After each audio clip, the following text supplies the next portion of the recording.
Buenas tardes al presidente de la República, jerarcas, ciudadanos y medios de comunicación que nos acompañan en esta conferencia de prensa. Buenas tardes, señor presidente. Muy buenas tardes, pueblo de Costa Rica.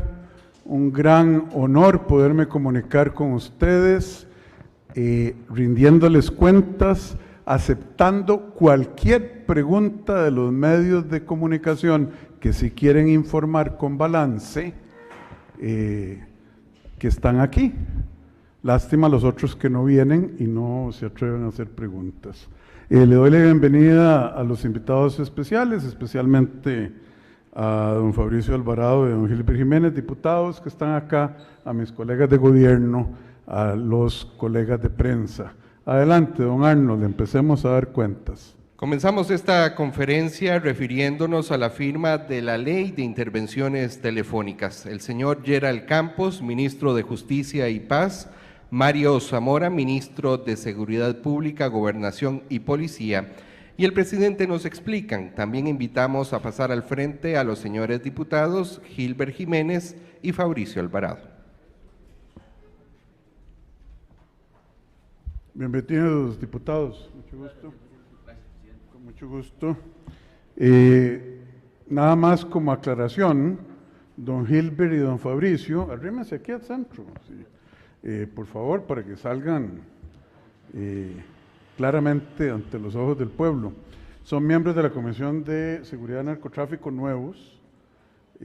Bueno, por lo menos don Gilbert ahora lo preside, en reemplazo de Gloria Navas. Doña Pilar Cisneros excusa, que también estaba invitada a esta firma, porque tiene un tema en la Comisión de Hacendarios muy importante.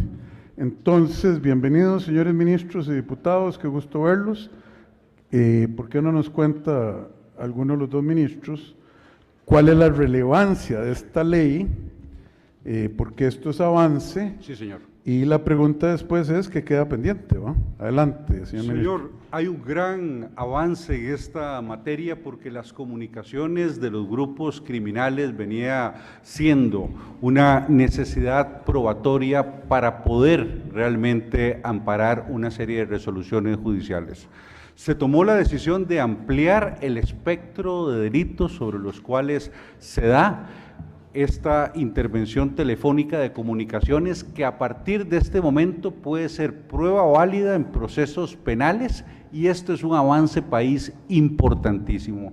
Teníamos una serie de delitos en los que no era dable que un juez de la República autorizara la intervención de comunicaciones porque solo estaba restringido a un determinado tipo de delitos. Ahora se amplía de manera importante y significativa, y sobre todo también se simplifica la forma en que este procedimiento puede ser puesto en práctica. Gran avance para Costa Rica en materia judicial. Entonces es para recolectar prueba y sí, poderlos condenar. En efecto. En un ámbito más grande de crímenes. Exactamente. Okay, sí. perfecto. Señor ministro, ¿usted quiere añadir algo? No sé, don Gilbert o don Fabricio, el que quiera. A ver. Bueno, muchas gracias y muy buenas tardes, señor presidente, señores ministros, señor diputado, señores miembros de la prensa.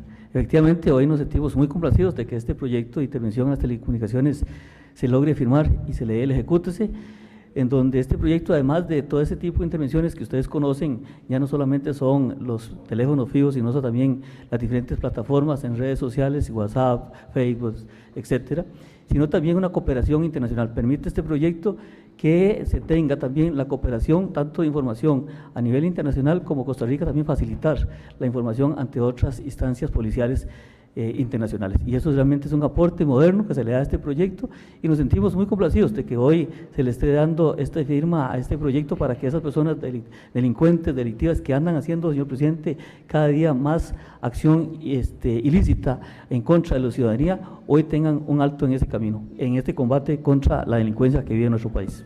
Muchas gracias. Muchas gracias, don Gilbert, pero déjemelo ahí, yo no voy a pelearme el pan nuestro cada día con la prensa, pero yo creo que usted tiene ahora una responsabilidad enorme y una autoridad enorme en el futuro del país presidiendo esa comisión.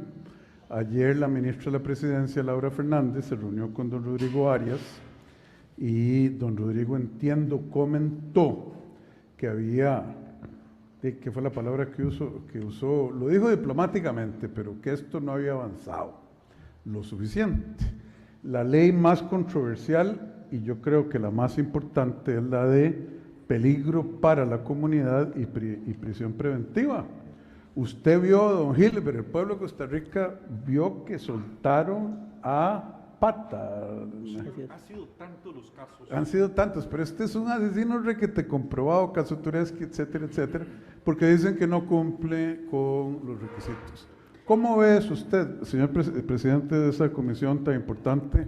Aproveche este micrófono, nos dice qué sigue, cuándo sigue.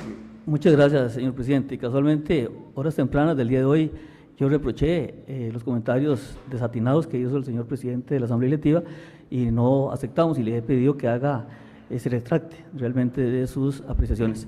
Quiero decirle, señor presidente, que dentro de los 10 proyectos prioritarios definidos, el proyecto 23800 está en plenario, el proyecto 22834 está en plenario, el proyecto 23746 ya fue ley, el proyecto 24, pero la prisión preventiva, es que si usted los dice así por número, yo no los conozco. Ya casi le llego, señor presidente, ¿verdad? Ahí, yo sé que los medios de prensa tienen la descripción.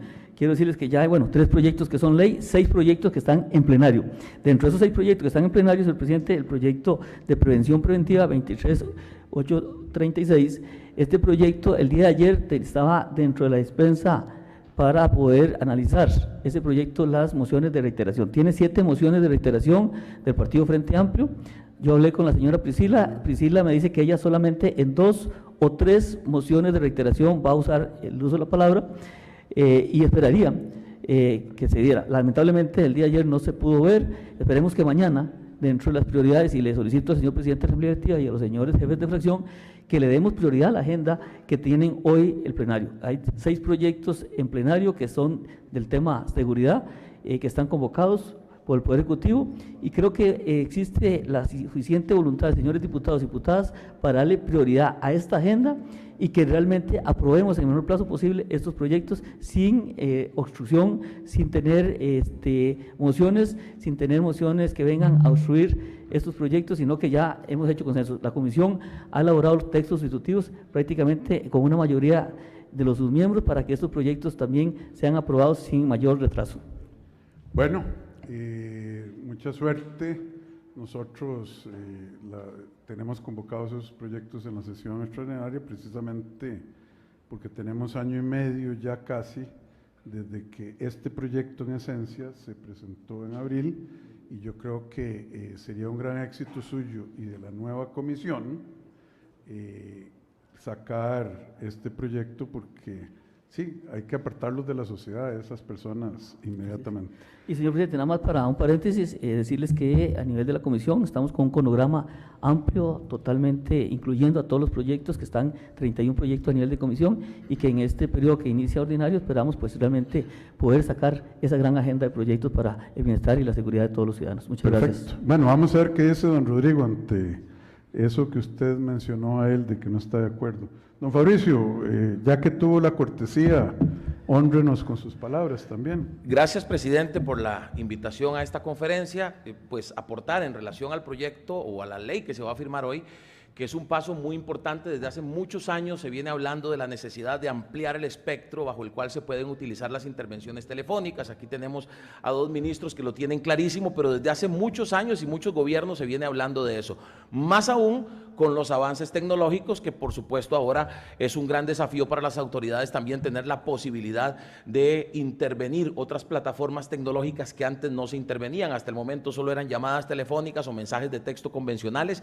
Este proyecto de ley que se aprobó en la Asamblea Legislativa, que va a ser ley a partir del día de hoy, pues va a permitir que se intervenga en otras plataformas y que también se intervenga en otros delitos que hasta la fecha no se hacía. Es un primer paso, yo espero que sea una primera buena noticia que venga de la Asamblea Legislativa para los costarricenses en materia de seguridad, porque ciertamente hay mucha necesidad, lo tenemos claro.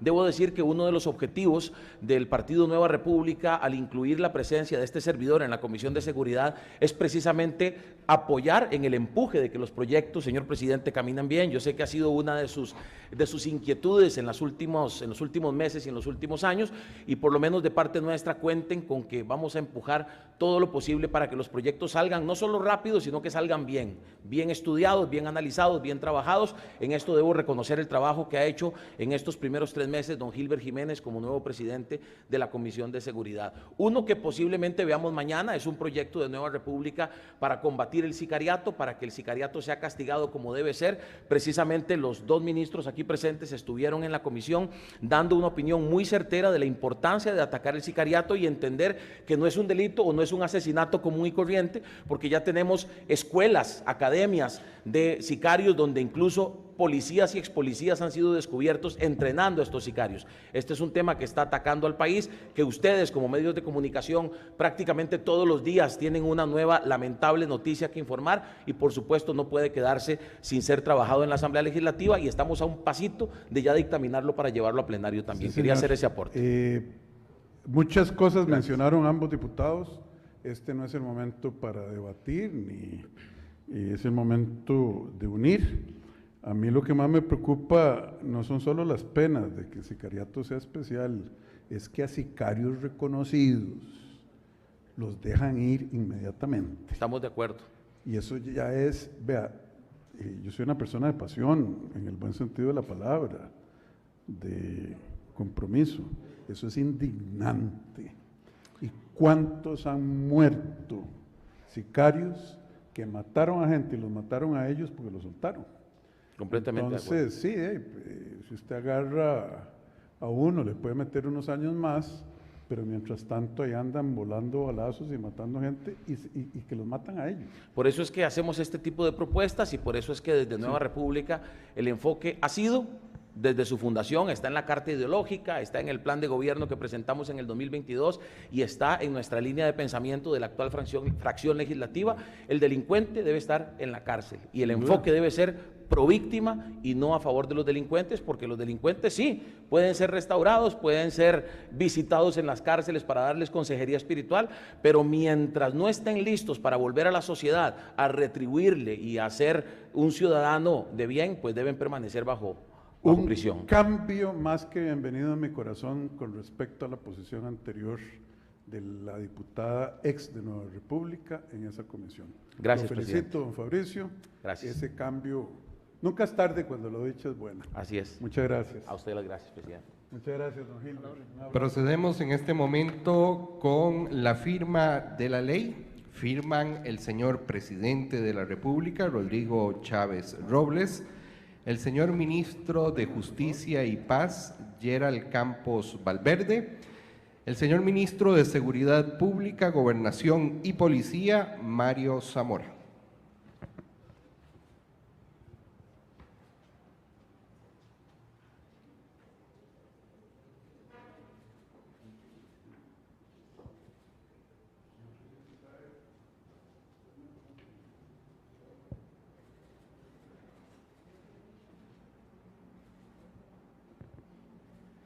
De inmediato la fotografía oficial.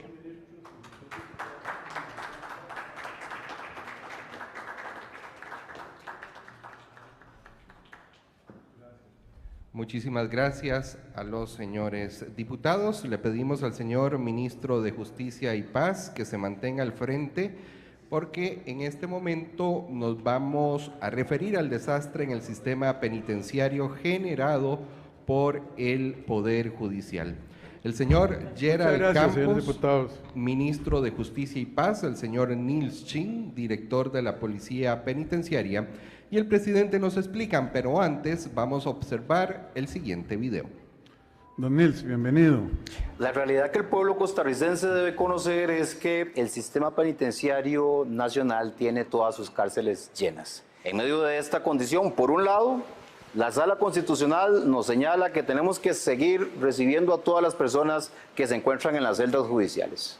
Por otra parte, los juzgados de ejecución de la pena nos ordenan no ingresar a más personas privadas de libertad y nos señalan una serie de deficiencias que tenemos nosotros en materia de infraestructura, especialmente en estas cárceles. Para poder paliar estas necesidades que tenemos en nuestro sistema penitenciario y que tienen que ver con las condiciones en que se encuentran el funcionamiento en general de todas las cárceles, se necesita presupuesto que en este momento el país no tiene, por lo menos no en el tanto que se ocupa para, en un muy corto plazo, resolver este problema. Es por ello que estamos desde el sistema penitenciario y en conjunto con el gobierno buscando alternativas que nos permitan de manera excepcional atender este problema y resolverlo de la manera más pronta posible. Esta ocupación significativa que hay en las cárceles necesita resolverse y pueden estar ustedes seguros que lo vamos a hacer de manera responsable y estableciendo las prioridades que sean necesarias para ello.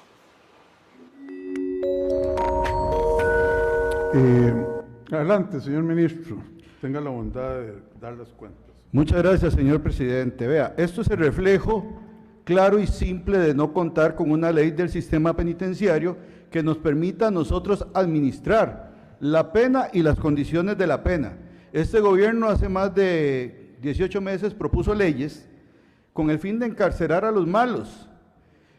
Unas se han aprobado, otras principales no se han aprobado. Lo cierto es que la población penitenciaria viene en aumento. Estamos en un 118% de aumento en la población penitenciaria. ¿Y qué hemos recibido? Como lo pueden ver en pantalla, órdenes de los jueces, órdenes sanitarias y la orden concreta de los jueces de ejecución no se pueden recibir privados de libertad. Por otro lado, la Sala Constitucional recibe a los privados de libertad. Y al final es a nosotros el que nos toca la administración y ver las condiciones. Venimos preparando una medida fuerte para la creación de un sistema de una cárcel nueva, pero eso nos va a llevar por lo menos 2 años. Necesitamos algo práctico y venimos con equipos trabajando de una manera responsable para dar una salida y no tener que vivir lo que años pasados sucedió. La liberación de golondrinas, que en ese caso, si llegamos al hacinamiento, simplemente pueden venir las órdenes de los jueces y dejen libertad a cualquiera. Venimos trabajando de manera responsable, venimos trabajando en soluciones que sean prácticas, novedosas y que nos permitan mantener dentro del sistema verdaderamente a estas personas que son responsables y hacen daño a la sociedad, pero también dar oportunidad a aquellos que están en un proceso de inserción, que están a punto de salir, que les podemos capacitar y conseguir un trabajo. ¿Por qué el trabajo? Porque la reincidencia está aumentando al 38%. La gente que sale del sistema penitenciario sale a delinquir. ¿Y qué nos dicen? No tenemos oportunidades. Entonces estamos trabajando en eso. El video del señor director de Adaptación Social fue muy claro. El apoyo del director de la Policía Penitenciaria en las mesas de trabajo ha sido claro y aquí no estamos inventando, señor presidente, estamos actuando para ser responsables con el país en un tema muy delicado y que desde el inicio de su gestión se le expuso a todos los jefes de fracción de la Asamblea Legislativa. Ese es el reporte que tengo que darle en este momento. Muchísimas gracias. Yo quiero aprovechar para felicitar al director de Adaptación Social, don Juan Carlos Arias, y a don Nils Ching, el jefe de la Policía Penitenciaria, porque es obvio que ha habido un cambio con la alcahuetería y la falta de control de las penitenciarías. Yo voy a decir esto, que va a poder sonar extraño, sobre el debate que han querido hacer muchos. Yo prefiero ver a Ofelia Tattelbaum y a los que encuentren culpables en el caso Aldesa, si es que eso llega a ver la luz del día y de la justicia, en una estructura de construcción liviana que comprando en Escazú y en Santana, en los restaurantes caros y en los supermercados caros. Eso es lo que estamos viendo hoy. Tenemos muchos presos, reos, privados de libertad, como se le dice ahora, que ahorita nos van a decir, los tienen que soltar porque las condiciones están malas, porque hay peligros, etcétera, y este no es un gobierno. Para este gobierno, una golondrina que ande libre en la calle, habiendo cometido un crimen y teniendo que pagar una pena, sea una golondrina lujosa o sea una golondrina de cualquier tipo, sí nos hace un verano y una sequía en la justicia de este país. Y cuando yo le digo al ministro, no podemos, en Costa Rica, les voy a hacer otro paréntesis, ¿En qué otro país del mundo existe un sistema tan enredado de manejo del sistema penitenciario, donde está el Poder Judicial, que los condena, pero la administración del sistema penitenciario está con una cantidad enorme de jueces de ejecución, que los ve uno por uno, pero son jueces de la ejecución para protegerlos, para cuidarlos, para decir, etcétera, etcétera. Uno. Otro, el Ministerio de Justicia y Paz, que también es responsable. La Sala Cuarta. ¿Hay algún país en el mundo así? Que yo conozca, no, eso está bien definido. Solo en Costa Rica. Sí. Entonces, ¿saben qué, compatriotas? Los prefiero ver en construcciones livianas, mover a los que tienen ya pocos días para salir, abrir campo para los que hoy sueltan, como a ¿cómo se llama? El sicario del diablo, de la banda del diablo, alias, bueno, eso a mí me indignó tanto que tal vez por eso se me olvida. Abrirles campo en máxima seguridad a esos e ir llevando a construcciones livianas, pero no. Compatriotas, esa es la situación. Cuenten que este gobierno, en la medida de nuestras competencias y de las restricciones legales, estamos siendo manos duras. Y así vamos a seguir. Pero bueno, tenemos limitaciones legales de separación de poderes que respetamos. Alias Rasta. Pucha.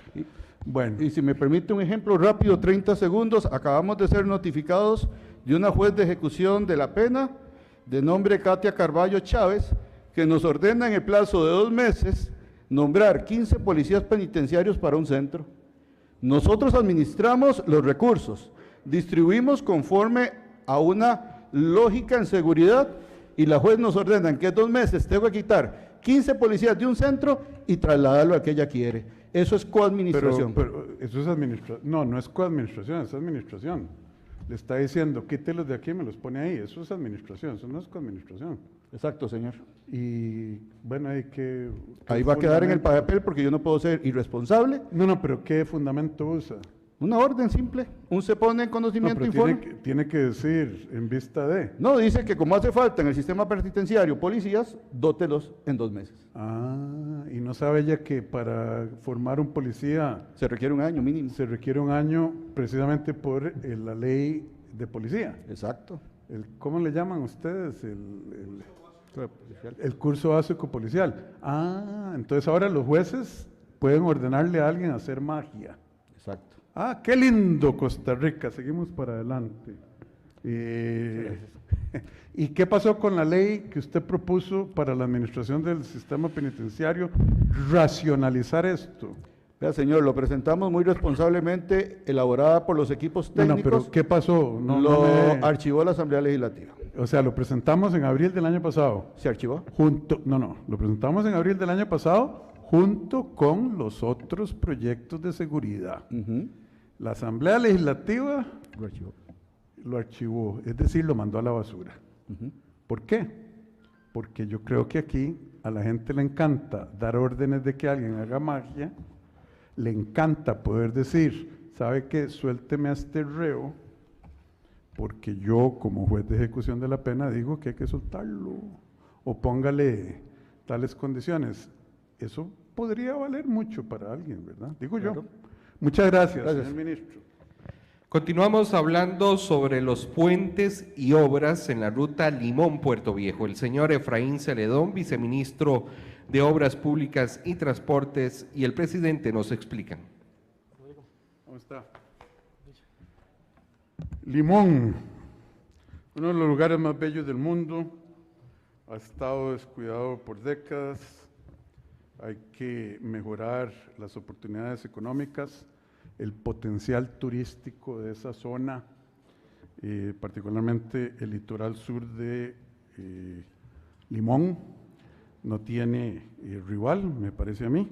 Hay que protegerlo sin matar la capacidad de generar empleo, prosperidad para las personas, al revés. Porque es tan bello, es que va gente a verlo, y para que siga yendo gente a verlo hay que protegerlo. Contrario a la demagogia que ustedes oyen de los que Del grupo que nos trajo Cruzitas, ahora vamos a Limón. El mismo grupo, la misma ideología. Cuéntenos qué está haciendo el MOP, señor viceministro, bienvenido. Sí, buenas tardes, don Rodrigo, buenas tardes.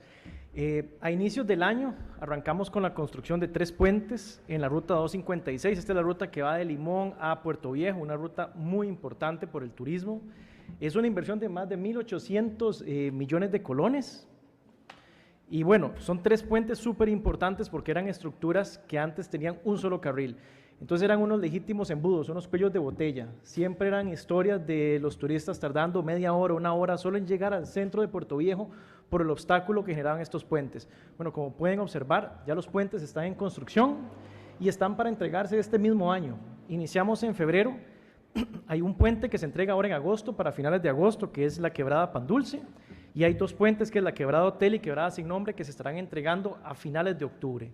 Como les decía, una inversión de 1.800 millones de colones para estos puentes que se entregarán a doble vía, con acera, con barandas de protección, estructuras completamente nuevas que van a mejorar la dinámica, no solo para los locales, sino también para los visitantes que se desplazan a esta zona tan linda del país.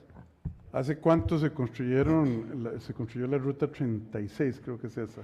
No, esta es la 256. La 256, la que va de Limón a Puerto Viejo. A Puerto Viejo, ok. Yo la primera vez que fui a Cahuita, no había puentes ni sobre el río Banano, ni en Pensur, ni en ninguna parte. Eso fue hace unos 40 años. Después pusieron unos de una línea. ¿Por qué es que yo le insistí al MOP que había que darle prioridad a esto? Hay muchísimas cosas que hacer en Costa Rica, muchísimos puentes. Porque la experiencia del turista era absolutamente mala, porque para moverse de un lado al otro, un viernes se tardaban, se echaba a perder la noche, literalmente, para ir a cenar de un lado de un puente al otro a un restaurante. Entonces, ahí vi un video que me envió alguien muy amablemente de un señor taxista cuyo nombre no conozco o no recuerdo en este momento, dándome las gracias. No me las dé a mí. Lo único que le podemos compartir es que estamos felices que usted está tan feliz y que la gente de esa zona tan hermosa esté feliz. Lo felicito, señor viceministro. Adelante. Muchas gracias. Continuamos ahora hablando sobre el laudo de Cruzitas, proceso que Costa Rica culminó con éxito. El señor Manuel Tovar, ministro de Comercio Exterior, el señor Franz Tattelmann, ministro de Ambiente y Energía, el señor Mario Zamora, ministro de Seguridad Pública, Gobernación y Policía, y el presidente nos explica. ¿Quién va a hablar primero? Pero vamos a ver un momentico. Antes de darle la palabra al señor ministro Tovar, de COMEX, primero felicitarlos porque nos buscaron para negociar como hizo el gobierno de la República de aquel entonces con OAS. ¿Se acuerda que le pagaron 35 millones? Hubo infinidad de solicitudes, la mayoría informales, ¿verdad, ministro? Aunque sí hubo algunas formales, de infinito para reunirse con nosotros y buscar un arreglo fuera de la Corte. Este gobierno no hace esas cosas. Nosotros dijimos, la vamos a pelear hasta el final. Y a mí me decían, presidente, usted tiene que quedarse callado. Porque si usted dice que ese oro hay que explotarlo, lo van a agarrar y lo van a llevar a este Centro Internacional de Resolución de Disputas sobre la Inversión, el CIADI, y van a decir, ve, que eso es lo que quieren, y catapum, 400 millones. El desastre que hay en Cruzitas, moral, de administración pública, regalar eso al 2%, increíble, donde tenemos vayan a verlos, si están los videos, pozos de cianuro, pozos de mercurio, de tala de árboles, etcétera. El robo de nuestros recursos naturales, ahora ya yo puedo hablar. Ya yo puedo hablar. Convoqué mañana a los diputados, a los jefes y sus jefes de fracción, a una reunión. Yo espero que puedan asistir, porque para arreglar esto vamos a necesitar cambios de ley. Este gobierno, compatriotas, no va a otorgar concesiones al 2% al año, al 2% de las ventas. No. Y la ley eso es lo que dice. Este gobierno va a hacer lo correcto para el bienestar general del país, por más que griten los ideólogos que nos trajeron aquí. Y no vamos a repetir los pecados de apariencia, probable corrupción, que eso lo tendrán que juzgar otros. Estamos claros en la ruta. Ahora, queremos acordar con todo el mundo, ¿sí? Se ocupa la asamblea, indiscutible. Ese es el mensaje. Muchas gracias, don Manuel, adelante. Sí, muy buenos días, señor presidente, costarricenses. En efecto, nos hemos liberado de una camisa de fuerza y ya nos podemos desprender de ese pudor jurídico que nos impedía, como usted decía, hacer declaraciones y todavía aún más pensar en posibles soluciones para atender esa catástrofe que impera en esta zona.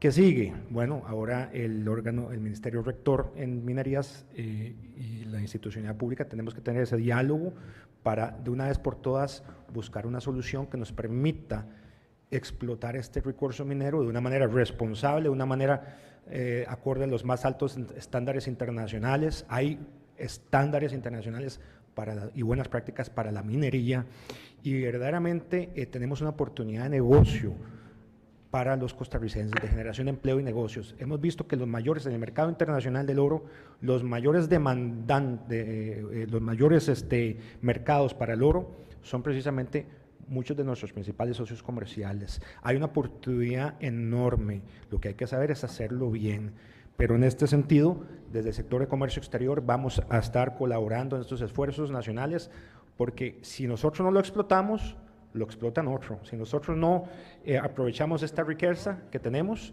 en los suelos, lo van a aprovechar otros. Perfecto, ministro, muchas gracias. Felicíteme de nuevo al equipo legal y cuando...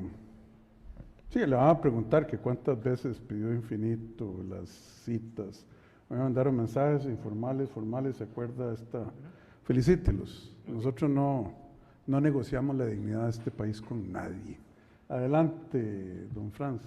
Muchas gracias, don Rodrigo. Muy feliz también de que finalmente podemos hacer algo en Cruzitas y en todo el área. Es un área que tiene un desastre ambiental por una muy malas decisiones, malas ideologías, presidente, que se fijan en cosas que no resultan en la globabilidad del ambiente, ¿verdad?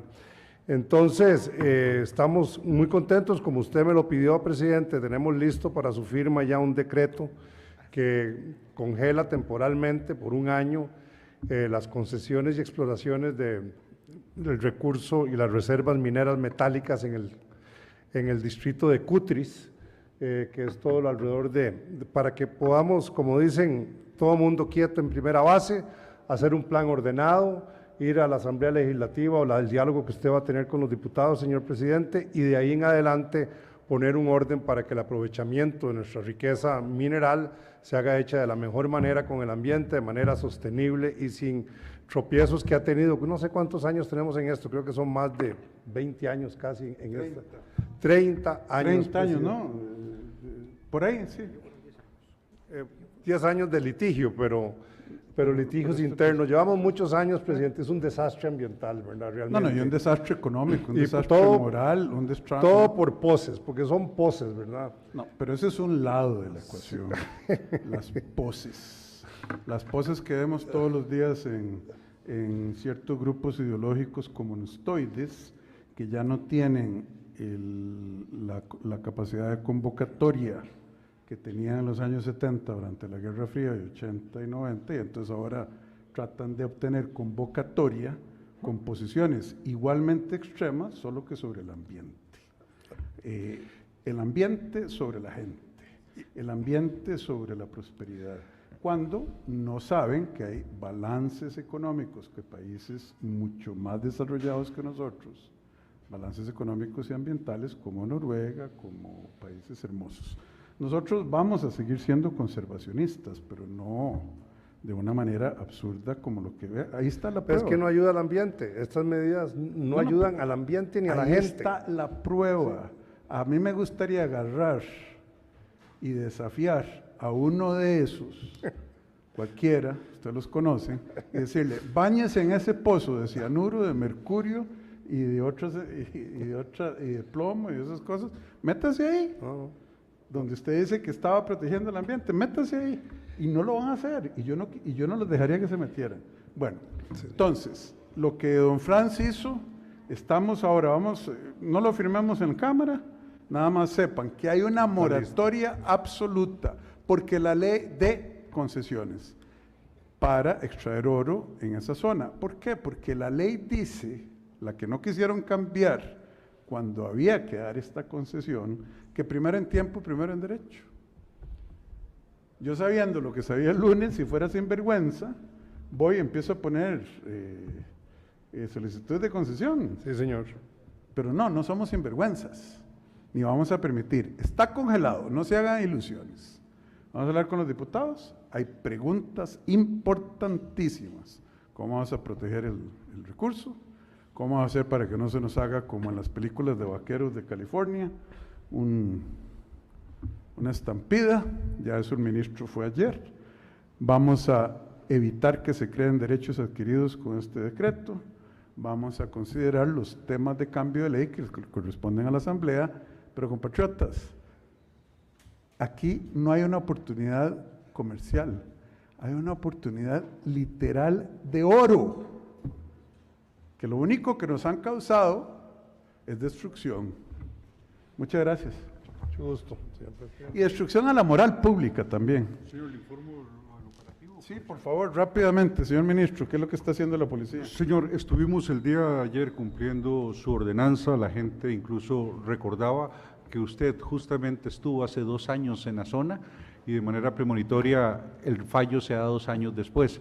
Tenemos una operación desplegada, reforzada, en este momento estamos en el centro de la finca Vivoyet, se han podido atacar los campamentos donde estaban los coligalleros.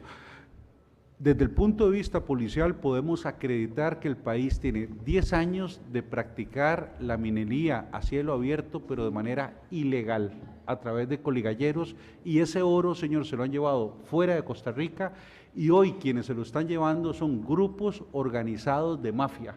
No son simples campesinos que extrajeron el oro como empezó quizás los primeros meses. Hoy son grupos organizados y por eso el ataque. Hay una serie de tómbolas, 176 han sido detectadas hasta ahora.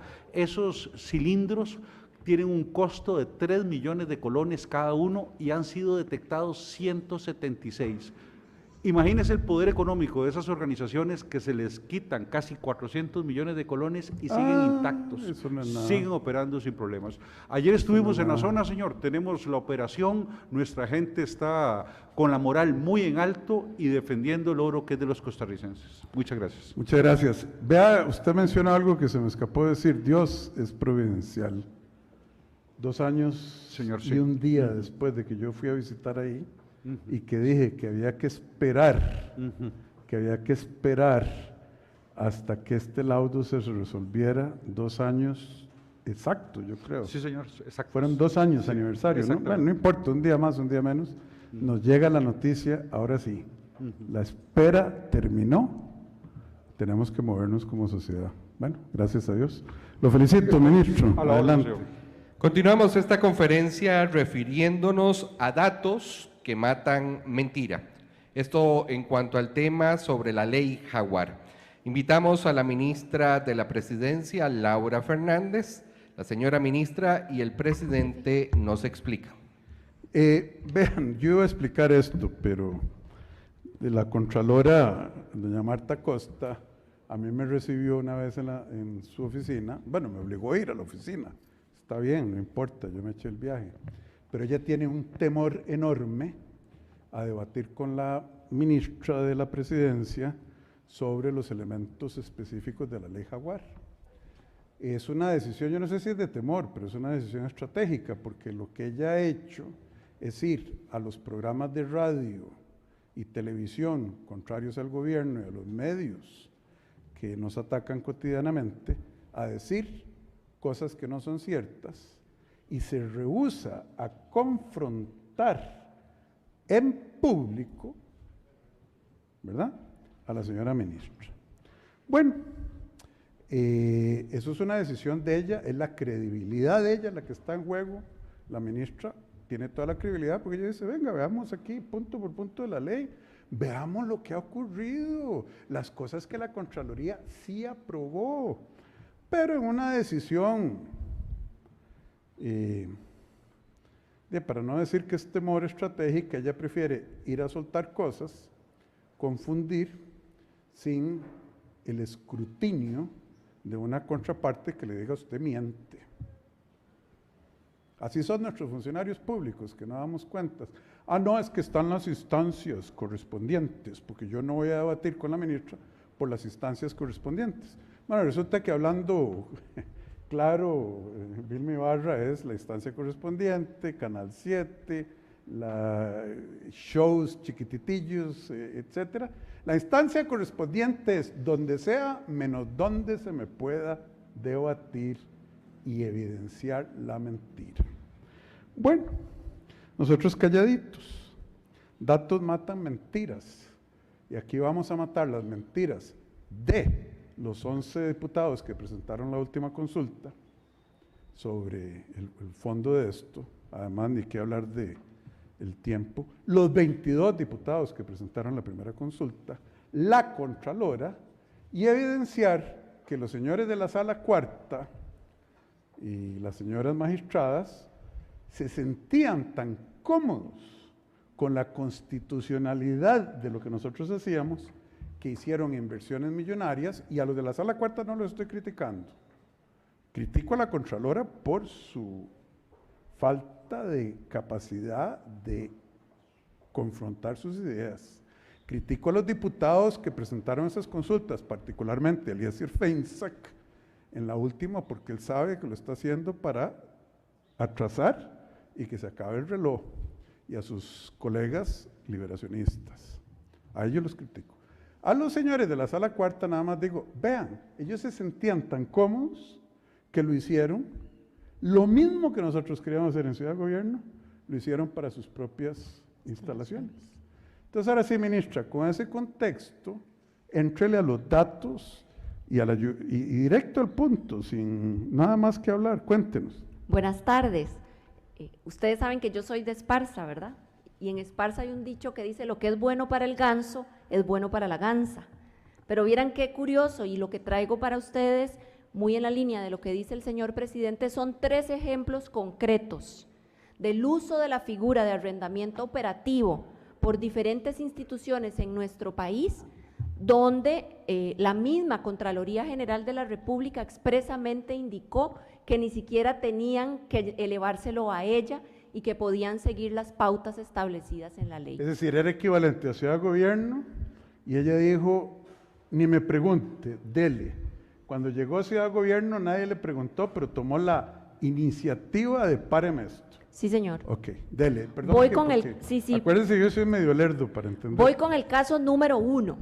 El caso número 1, la compra de un terreno para la Sala Constitucional.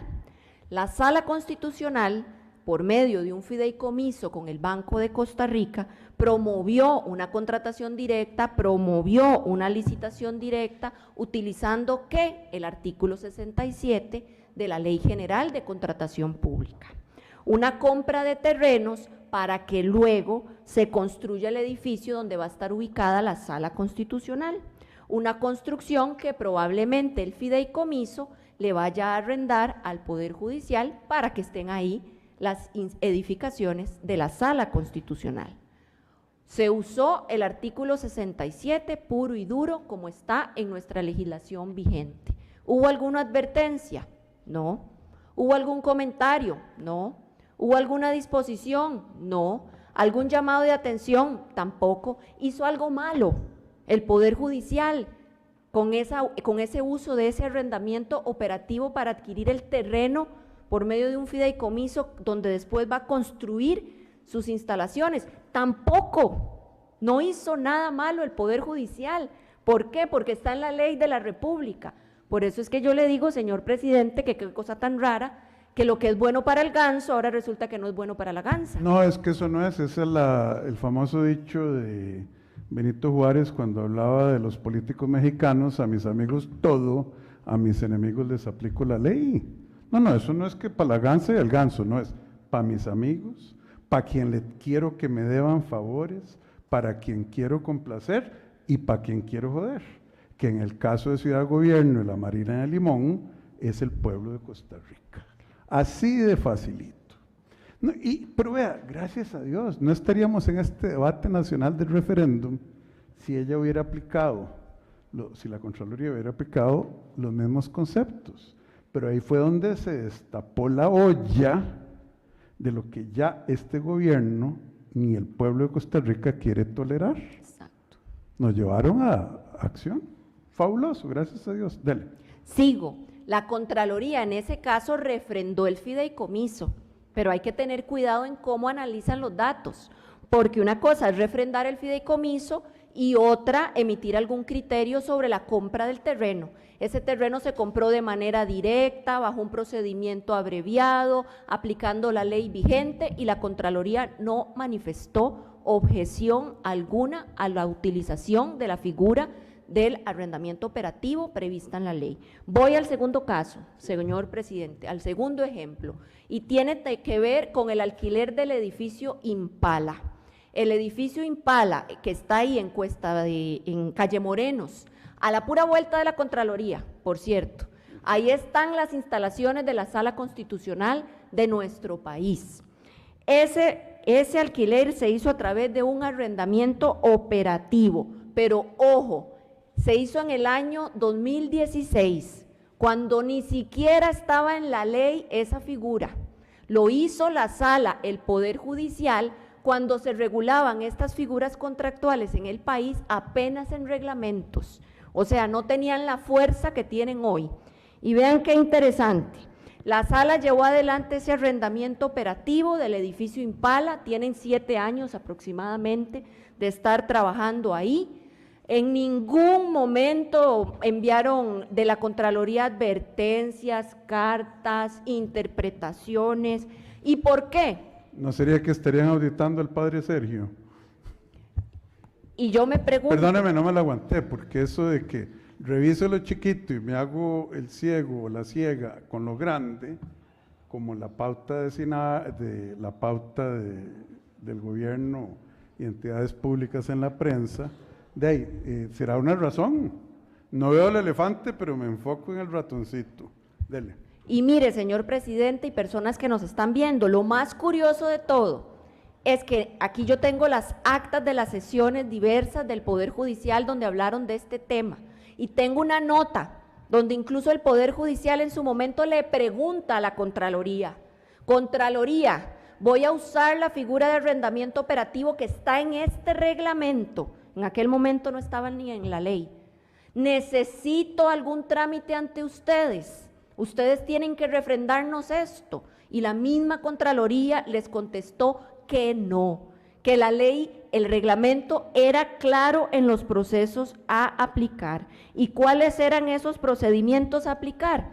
Que hubieran estudio de necesidades, un estudio de mercado, un avalúo y un análisis de conveniencia. Exactamente lo mismo que estamos haciendo para Ciudad Gobierno, pero que resulta que ahora sí, eso es inconstitucional, ilegal, contratar a dedo, poco transparente, alejado de la verdad.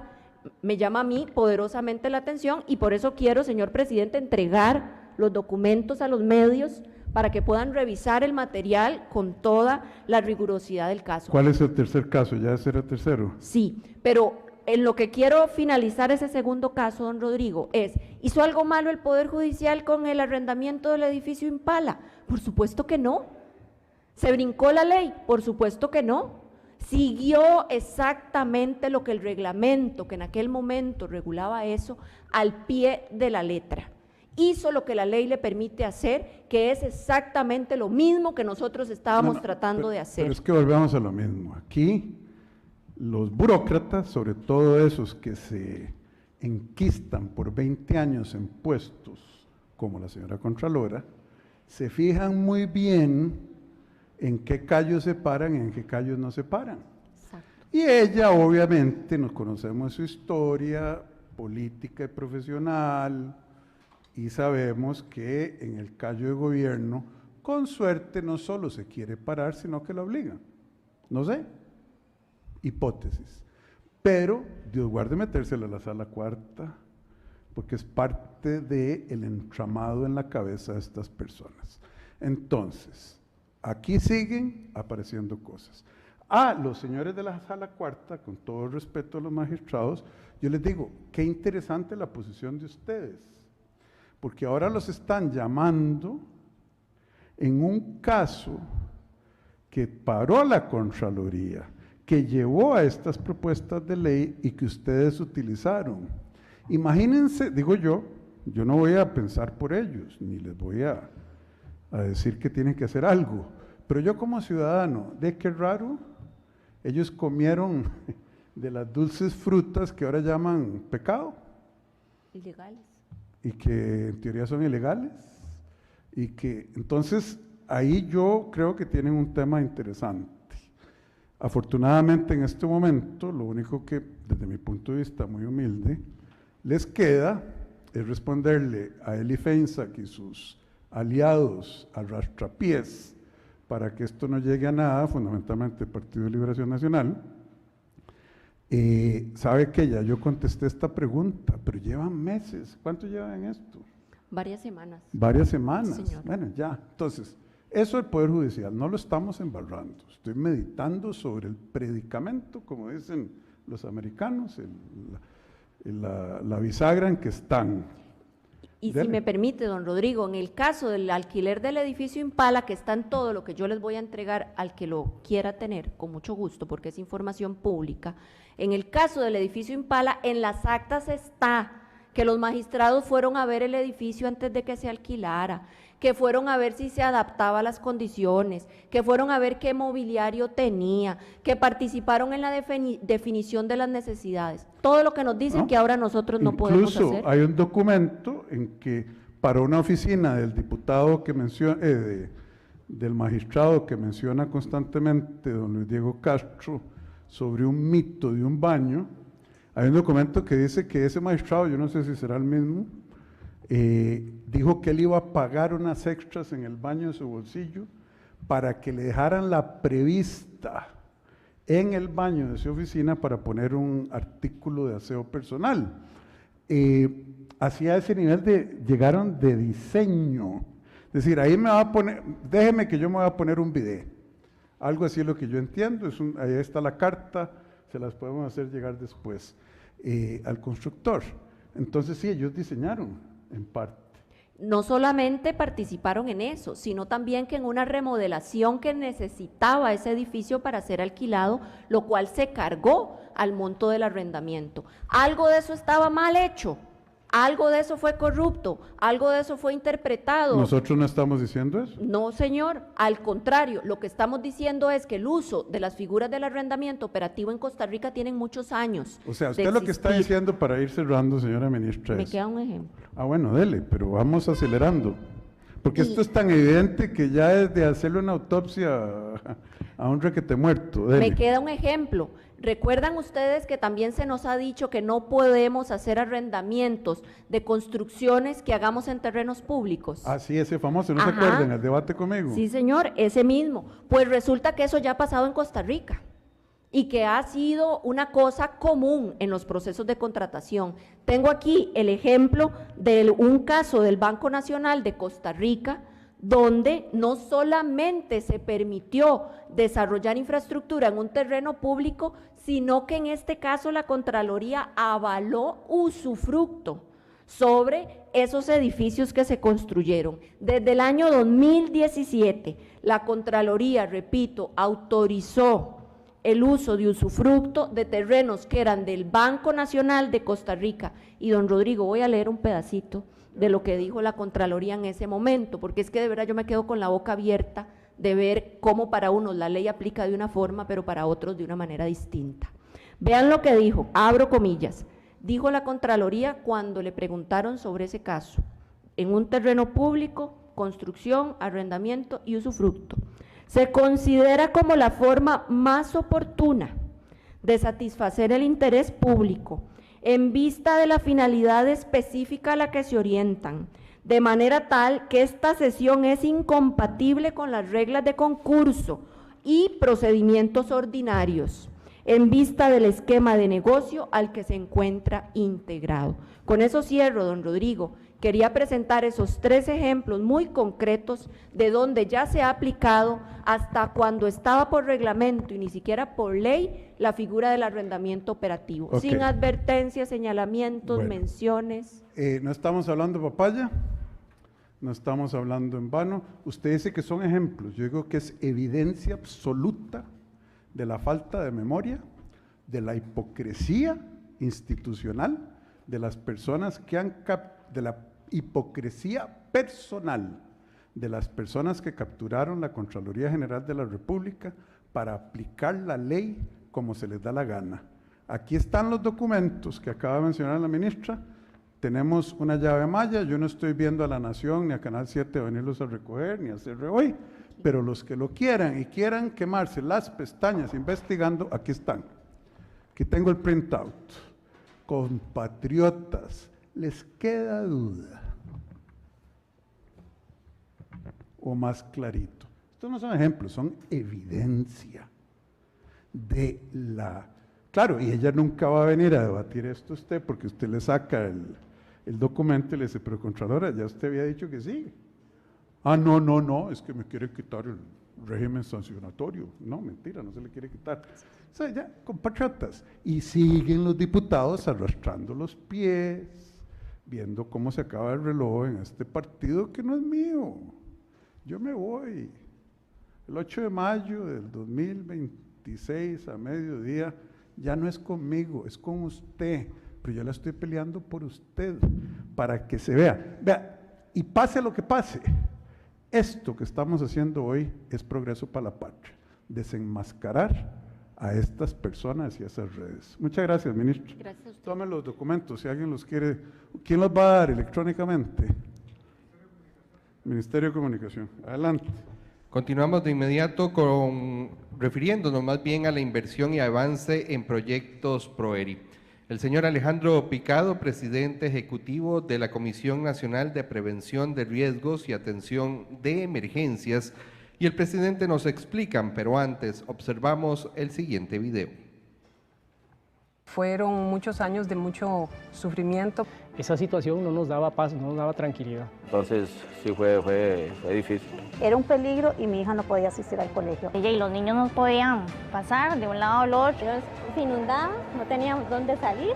Tenemos bastante afectación económica. Pasábamos por el río, que pasara un furgón y esperar de todo. Bueno, era un caos terrible. Estar a punto de perder la vida por crecientes.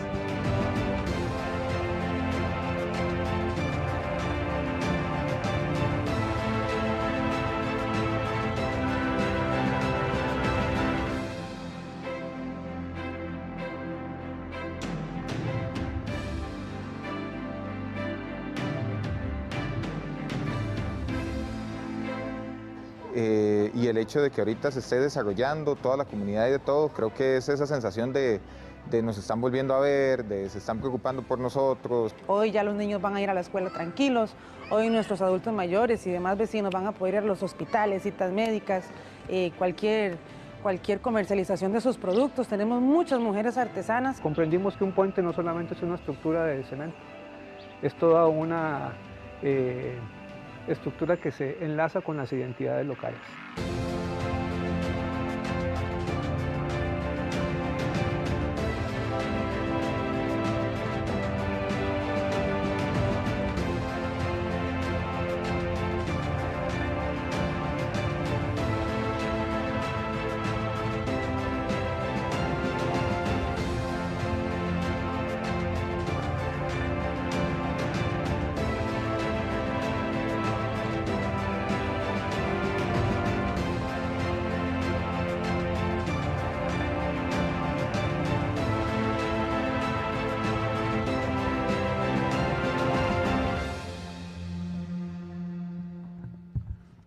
Lo felicito, señor presidente de la Comisión Nacional de Emergencias y a su equipo por el excelente trabajo que están haciendo.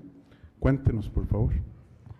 Muchas gracias, señor presidente. Muchas gracias a todas las personas que nos están viendo el día de hoy. En realidad, primero quiero hacer una aclaración. Estas no son obras de Proveri, son obras del Fondo Nacional de Emergencias que hemos retomado en esta administración y que fueron afectadas por emergencias desde el 2017, señor presidente, y a todas las personas que nos ven. Realmente son obras con altos estándares de calidad, son obras que impactan socialmente a muchas comunidades. Más de 1 millón de personas son las que se ven impactadas de manera positiva por estas 16 obras que en este primer semestre hemos entregado a diferentes cantones. 11 puentes como el puente Malanoche en Nosara, que esperó por 40 años, puentes como el puente justamente en Upala, el puente Moreno Cañas, en donde lo que habían eran tablones, por ahí transitaban estudiantes arriesgando su vida también y que fueron afectados en emergencias. Importante mencionar también que son 2 edificios que hemos modificado el concepto de albergue y hoy son salones multiuso que pueden utilizarse para temas deportivos, temas culturales y que servirán de refugio a muchas familias que justamente en situaciones de emergencias podrían necesitarlos como albergues. Obras de estabilización, como la obra de estabilización en Valladolid, en Desamparados, que la semana pasada le devolvimos a esas familias en Valladolid la tranquilidad y pueden hoy dormir de manera segura. En Ruta 10, un trabajo que hicimos conjuntamente con CONAVI para la estabilización en Ruta 10 que llega a Turrialba. Son 9.300 millones de colones, pero si calculáramos lo que realmente significa para estas comunidades, superaríamos y por mucho la inversión. Son obras que ustedes pueden verificar en el SICOP, obras que cualquier ciudadano puede verificar. Pero ahí no se terminan las buenas noticias. En este momento hay 37 proyectos en ejecución que impactan o impactarán muy próximamente a 21 cantones de nuestro país. Por 54.000 millones de colones estamos trabajando estas obras. ¿Qué significa? Que muy pronto muchos estudiantes podrán dirigirse a sus centros educativos también de manera segura, el desarrollo de esos cantones, que las familias puedan comercializar sus productos. Realmente es un trabajo arduo que ha hecho la Comisión Nacional de Emergencias en la utilización del Fondo Nacional de Emergencias. Estas obras lo que significan es desarrollo y seguridad en muchas comunidades. Muchas gracias, don Alejandro, lo felicito, no aflojen. El mensaje es claro, estamos trabajando sin aflojar y con gran esfuerzo para protegerlo a usted. Así es. Y su economía y a su familia. Muchas gracias, lo felicito. Finalmente nos vamos a referir al ranking de salarios. El señor presidente nos explica de esta excelente noticia. Vean, me ponen las transparencias, por favor. Esa es la primera. Resulta, ¿por qué les voy a contar de esto? Primero, porque es una excelente noticia. Segundo, porque es evidencia adicional de que en Costa Rica hay pseudoeconomistas que no entienden nada o que entendiendo le quieren engañar.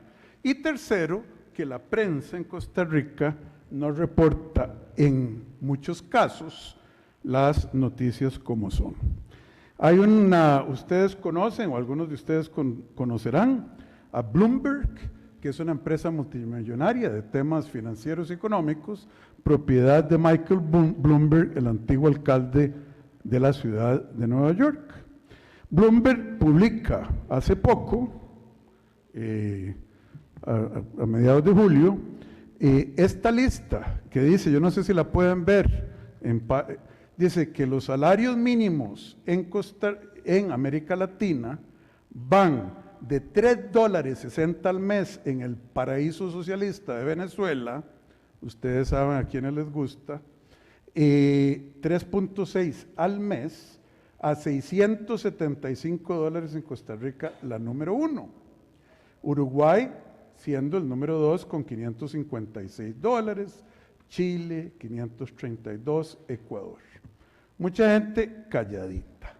Otros salen a pegar gritos y dicen, mentira, Eso no se le puede dar al gobierno, que nuestro salario mínimo sea el más alto de América Latina y que hayamos crecido y que estemos a punto de ser un país de renta alta. No. Lo que pasa es que Costa Rica es mucho más caro. Eso no lo toman en cuenta. Costa Rica es mucho más caro y además pagamos cargas sociales. Como nosotros, si somos economistas, hay algunos en el gobierno y serios, páseme al siguiente. Hacemos el análisis que uno esperaría en un país serio hiciera la prensa o los medios de prensa grandes y decir, bueno, comparemos esos salarios en términos de poder adquisitivo, lo que se llama en inglés, Purchasing Power Parity, la paridad de poder de compra, porque $1 no le compra lo mismo a usted en cada país. Hay países donde lo importado es más caro y un corte de pelo es más barato, entonces ajustémoslo y hagámoslo por el costo de vida y metamos las cargas sociales. Ahora sí, peras con peras y sin los gritos de exasperación que presenta alguna gente cada vez que hay progreso. Ese es el objetivo. Costarricenses, el salario mínimo en términos comparables más grande de toda América Latina lo tiene usted en Costa Rica. Empiezo por el más bajo, Venezuela. ¿Se acuerdan que el salario mínimo en Venezuela, en términos nominales que se llama, son $3.6 al mes? Bueno, en términos de poder de compra casi que se les duplica, eso es lamentable, a $7. Uruguay, que era el segundo en términos nominales, cae al número 12, ¿verdad? Ya esos dólares en Uruguay, 556, ya no son el segundo salario nominal más alto, sino que cae a 12. Entonces, Costa Rica, ya cuando se comparan los números puros y duros, somos el país que tiene $959 en poder de compra, seguido por Ecuador. Vean qué interesante, Ecuador era el cuarto, ahora es segundo. Paraguay sube de séptimo a tercero, Bolivia sube de noveno a cuarto, Chile, que era el tercero, cae al quinto, Colombia de sexto, Guatemala, Panamá, México cae sustancialmente, Uruguay me sorprendió al 12, caer al 12 y así sucesivamente. Entonces, dos mensajes, compatriotas. Vamos bien, vamos muy bien, vamos generando progreso. Habrá gente que nunca reconocerá nada y ahí están los números reales. No le hagan caso a los analistas de Twitter y a los que desaparecen a 200,000 personas del país de un momento a otro para manipular los números de desempleo, ni a reconocer que hemos sacado más bien como sociedad a 200,000 personas de la pobreza, que somos, déjense todo eso, ahí están los numeritos, métase al Facebook de Casa Presidencial y les agradezco la oportunidad que me dan de contar buenas noticias y al mismo tiempo enseñarle al pueblo de Costa Rica que sí, que hay gente que nunca va a estar contenta. Muchas gracias, don Arno. Iniciamos en este momento con las preguntas de los medios de comunicación. Ernesto Gallegos, de Desafíos Radio Actual. Mucho gusto, don Ernesto, qué gusto verlo, gracias. Muy buenas tardes, señor presidente, a todos acá presentes. La pregunta es la siguiente, señor mandatario. ¿Qué opina usted de la injusticia que está cometiendo la SUGEF con todo lo que tenga que ver con este proceso de liquidación de COPE servidores, en donde se está cargando el peso de las pérdidas a un grupo de más de 5.500 inversionistas, en donde un grupo también de estos inversionistas, que ha estado comandado por don Antonio Barzuna, don Francisco Ruiz y otros más, le han hecho una propuesta, en este caso concreto, al interventor y el señor Marco Hernández, y con copia al Banco Popular, no han tenido la debida respuesta, Y hay perdóname, empresarios. ¿el Banco Popular no les ha respondido qué, don Ernesto? Bueno, una propuesta concreta que ellos le hicieron, no al Banco Popular, sino directamente al señor interventor, don Marco Hernández Ávila.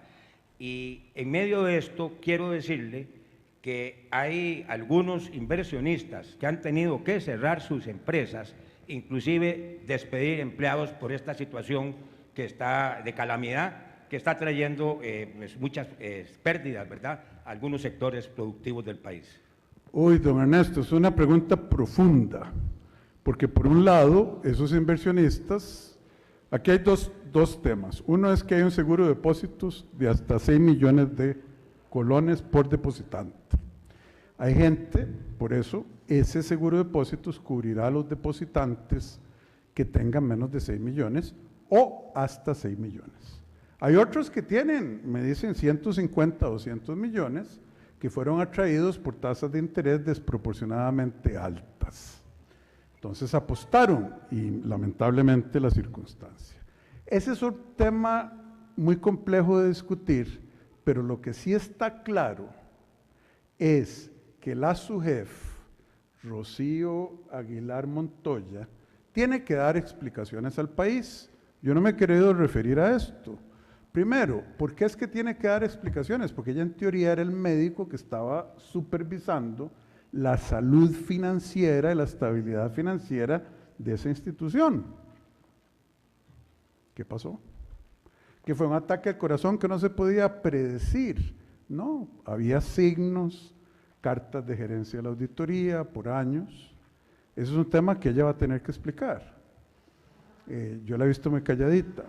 Segundo, entiendo que el resolutor o el interventor era el que supervisaba esa cooperativa, no estoy seguro. Si fue así, ella también va a tener que explicar por qué pone a solucionar a alguien un problema a alguien que se suponía lo iba a evitar, y si eso no crea un conflicto de intereses de hush, hush, hush, para que no se les devuelva. Tercero, el CONACYF, que lo integran el Banco Central, el Ministerio de Hacienda, el Ministerio de Trabajo, las superintendencias, etcétera, es la que controla la SUGEF. Bueno, ellos son responsables. Ahí está doña Laura Cortés, que es la presidenta, y yo oigo a todo el mundo muy calladito. A los únicos que oigo quejarse es a los depositantes. Pero yo oigo a esas autoridades muy calladitas, muy hush, hush, hush. Yo no voy a hablar más que espero que el resto, y creo que el resto del sistema está bien, declarar en este contexto confidenciales algunos de los abusos que aparentemente ocurrieron en COPE Servidores, a mí me parece mal también. Compras de vehículos carísimos, europeos, Mercedes, Benz, etcétera. Entonces, don Ernesto, yo creo que aquí voy a chequear un datito a ver si lo puedo recabar.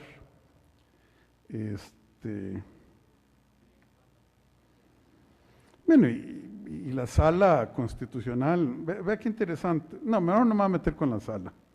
Rechazó un recurso de los señores de Coperservidores, pero yo le digo, son miles de millones de colones de valor destruido. Ese valor tiene que explicarse al país. La rendición de cuentas de una persona como doña Rocío, currículum, fue subcontralora, contralora creo, ministra de Hacienda, tiene amplios contactos con el sector financiero, fue funcionaria de bancos, directiva de Aldesa, después ministra de Hacienda, y ahora en el gobierno anterior la nombraron a supervisar el sector financiero. Creo que con ese currículum y esa experiencia de vida podría dar cuentas más claras, más directas sobre una situación que es a todas luces inaceptable. Muchas gracias por su pregunta, don Ernesto. Marvin Rojas, de la hora de Juanito Mora. Buenas tardes, señor presidente. Don Rodrigo, 394.8 millones de dólares casi nos hubiese costado esa broma a todos los costarricenses. más de 35 millones la ruta fallida San José-San Ramón. ¿Qué va a pasar, don Rodrigo, con todo esto? ¿O qué hubiese pasado si esos 394 millones hubiésemos tenido que pagarlos? Tenemos un barril sin fondo en Hacienda o en el Banco Central. ¿Qué explicaciones tiene que darles, presidente Arias, con esto? Porque ya es mucho lo que ha ido pasando con la 27 y ahí le podemos seguir sumando. Vea, don Oscar, ha dado disculpas por lo de las lesbianas. A mí me parece que él debería dar disculpas por Cruzitas, debería dar disculpas por haber impedido una convención de lesbianas en Costa Rica, debería dar disculpas por Cruzitas, debería dar disculpas por el Jobo, debería dar disculpas por el plan fiscal, el plan escudo, que nos puso y nos amarró en un déficit estructural. Debería dar muchas disculpas, pero eso es un tema de don Oscar. Usted me preguntó, ¿verdad?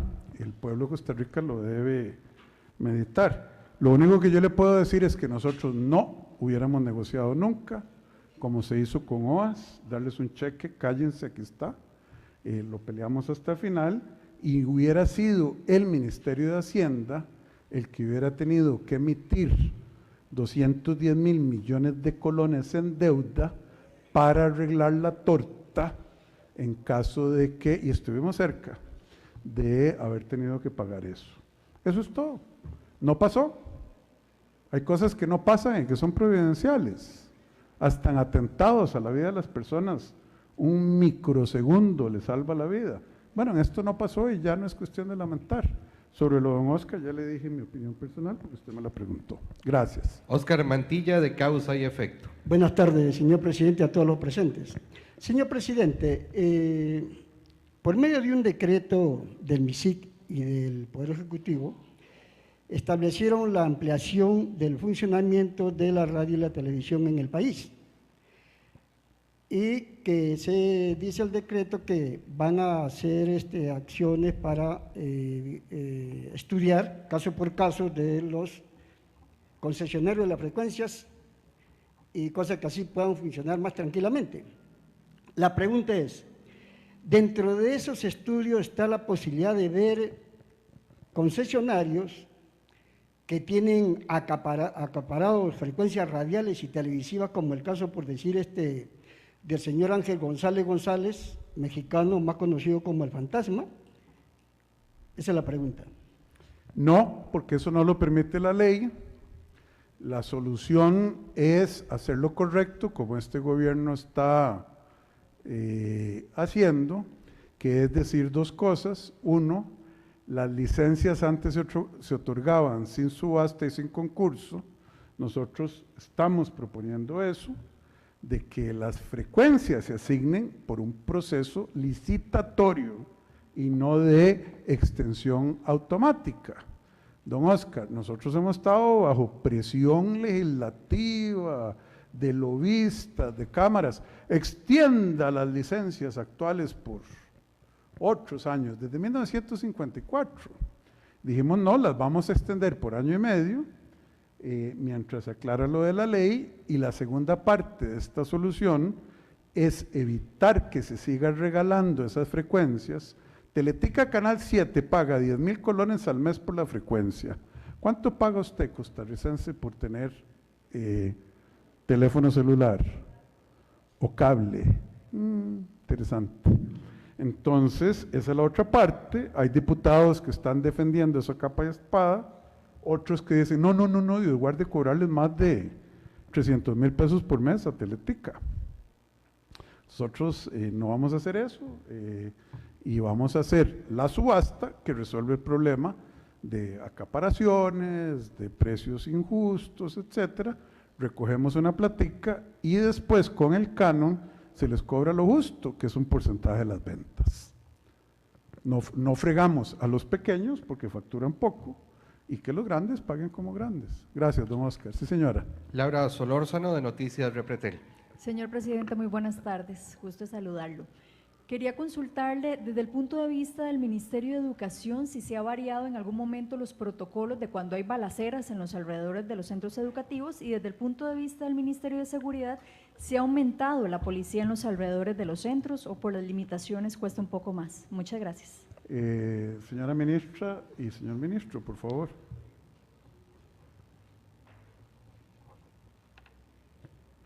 A ver, hemos integrado un equipo de trabajo entre el ministro de Seguridad y el MEP, con apoyo también del ministro de Justicia.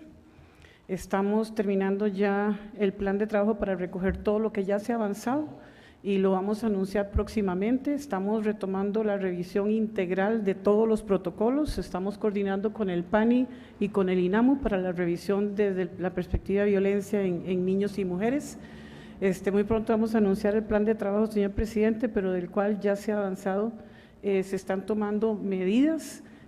Por ejemplo, estamos proponiendo que, por ejemplo, un joven que va a tener una sanción, como la sanción es muy mínima, que no solo lo cambiemos de colegio, sino también podamos cambiarlo de modalidad. Por ejemplo, educación a distancia, otras modalidades, porque al cambiarlo de colegio, pues de ahí sigue el problema en el siguiente colegio. Entonces, estamos también en el plan de seguridad que se va a hacer, un plan de seguridad de la comunidad y un plan de seguridad a lo interno del centro educativo. Y en esto se va a elaborar el reglamento, un único reglamento. En este momento todos los centros educativos tienen su propio reglamento, un reglamento para la revisión a la entrada del centro educativo, de las armas que están entrando los chicos, medidas también para los choferes de los autobuses. Yo creo que muy pronto, ¿verdad?, vamos a anunciar el plan. No sé si usted quiere… Ya usted lo ha dicho todo. Okay. Muy bien, muchísimas gracias. Danilo Chávez, de La Reacción.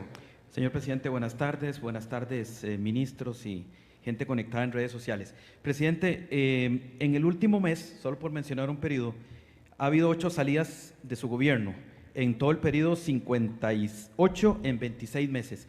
Yo le quiero preguntar, con todo respeto, ¿por qué nadie dura en su gobierno?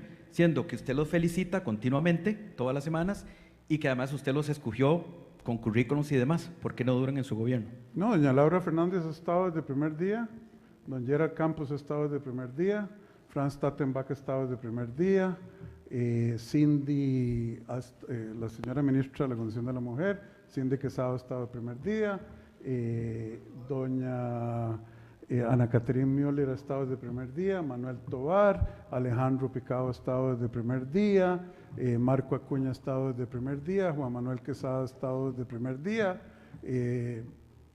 ¿Cuál es el punto? Repregunta. Se repregunta. Presidente, de todas esas, la doña Natalia Díaz, siendo ministra de la Presidencia, pareciera ser la más relevante. Yo le pregunto, ¿qué pasó en el caso de ella? Una semana antes, uno de los medios oficiales dice que salía de su gobierno, no salió, se desmintió, pero una semana después se dijo que sí era verdad. Es decir, además, ¿qué razón le dio doña Natalia para salir de su administración? Ya sé que va a decir que personales, y en personales cabe cualquier cosa, pero bueno, ¿qué razón política? Ella, ¿quién soy yo para preguntarle a una colega que me presente? Primero de todo, ella presentó la renuncia, vaya, pregúntele a ella por qué salió. Yo le pregunté a ella, me dijo razones personales, ¿y qué voy a decir yo? Ah, no, pero cuénteme más. Ella salió, renunció. Y tiene la libertad, aquí no hay esclavitud. Gracias. Paula Ruiz, del Observador. Buenas tardes, don Rodrigo. Usted en febrero, ya sabemos todo lo que pasó con el proyecto de marihuana recreativa, y usted en febrero dijo que no iban a dejar esta batalla. Ya estamos en julio, quería consultarle si pues ya tiró la toalla sobre este tema o está planeando un nuevo proyecto de ley para regularlo. La toalla la tiene la Asamblea. En el espíritu de las leyes Montesquieu, hay gente que lo interpreta como la Biblia, dice que hay que tener poderes separados. Yo confío y apoyo totalmente eso. Nosotros presentamos la ley a la Asamblea no ha querido. ¿Repregunta? Sí, pero bueno, la Asamblea prácticamente lo podría enterrar con el archivo en la Comisión de Seguridad.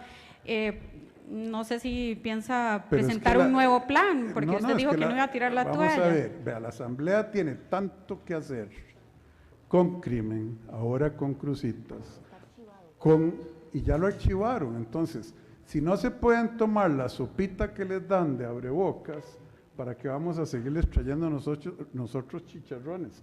El que no puede caminar 100 metros no puede correr 10 kilómetros. No han hecho nada en reforma del Estado. Lo de seguridad, el mismo presidente dice, no ha ido bien, no va bien.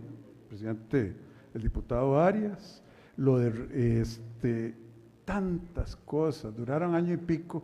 Entonces, vea, ahora lo que hay que hacer es, ya ellos emitieron su criterio, lo archivaron. ¿Qué va a seguir yo de necio? Ya emitieron su opinión ante el pueblo de Costa Rica, que vivan con ella, y el pueblo también. Muchas gracias, ministro. Vamos a continuar con Daniel Suárez, de Diario Extra. Buenas tardes, señor presidente. Espero que esté muy bien. Muchas gracias. Gracias. Presidente, quería consultarle primero que todo si existe alguna relación entre usted y el señor Alan Pacheco Den, si lo podría considerar su amigo o algo al respecto. Mire, don Alan vivió a la par de mi casa. Lo conozco. Con respecto a esto, sí. Dice el diputado Ariel Robles que hubo una fiesta de casa presidencial en un terreno de él en el año 2022 y señala un supuesto vínculo entre él y presidencia y que el tema de los permisos de SINAC se pueden deber a un tema de pago de favores. ¿Qué tiene que decir usted al respecto? Que Ariel Robles es un mentiroso. Literalmente.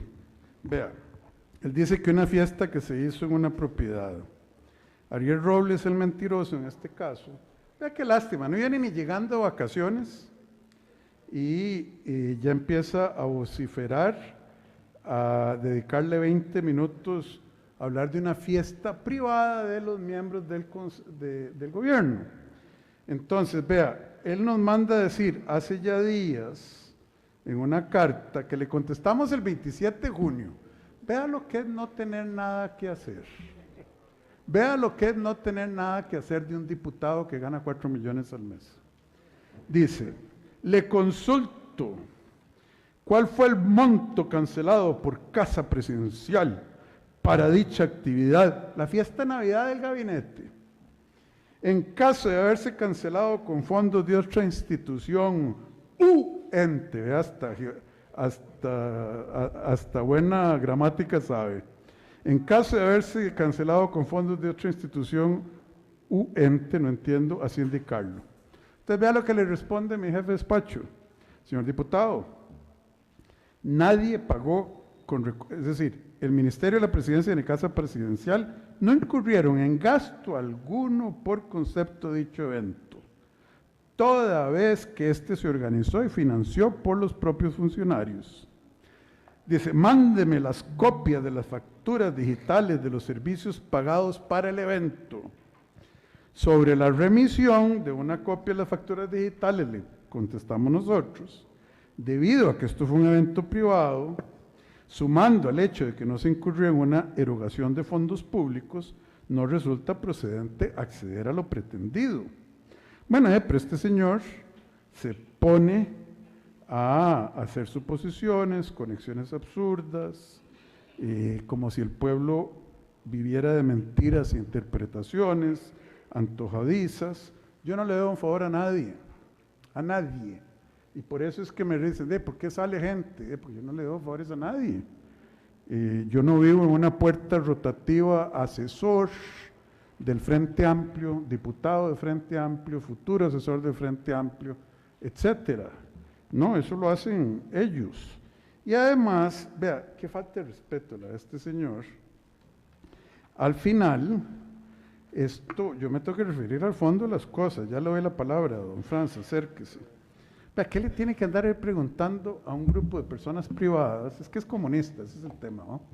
¿Qué hacen para celebrar la Navidad, una época, un equipo juntos con plata propia?